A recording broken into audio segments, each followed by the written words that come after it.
Why does it look worse before it looks better?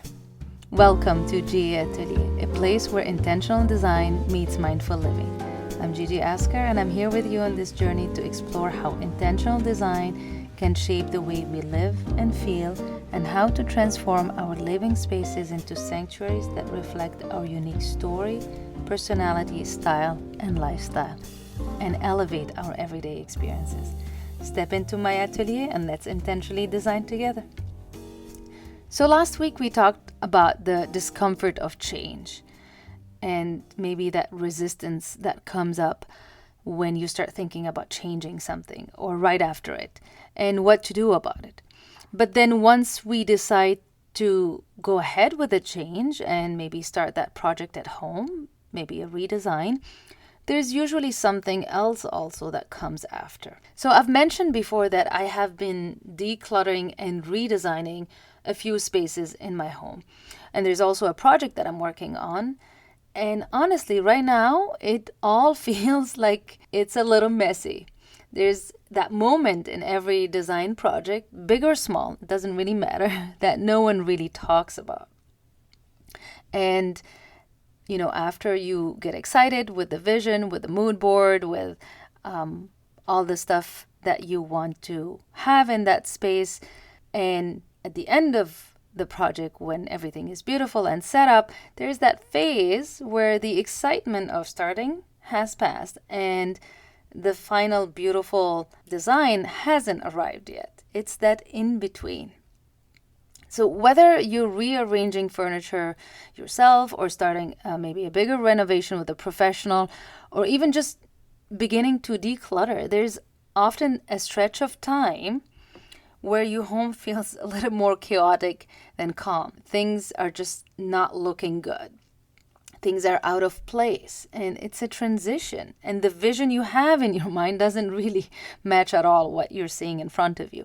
It's that messy middle that you hear about in any transformational process, really. Think about it like, a wardrobe edit. So you're pulling everything out of your closet, you want to declutter it. And for a moment, your bedroom, it looks like a disaster.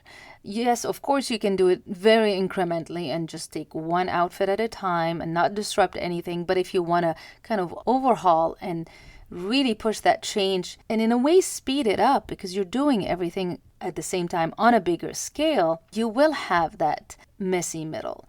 But without that temporary mess, it's hard to change anything, or it will take a lot longer. It is disruptive for sure. And you might even feel like you've taken 2 steps back because you look at the space and it's just a disaster. But it actually means that change is in motion. You've put things in motion. You've started the process. But of course, when you're standing in the middle of the mess, it's easy to question your decisions and ask yourself, what did I get myself into? Am I ever going to finish this project? This is way too big. And of course, you might even have problems or issues that come up. But, you just have to trust the process and keep going. See it through. Don't stop just because things look worse before they will eventually look better. I mean, I'm sure you've experienced that before. It was the same when we built our house, which was on a much bigger scale. So we literally had to demo what was standing there. So it was, as you can imagine, a very big endeavor.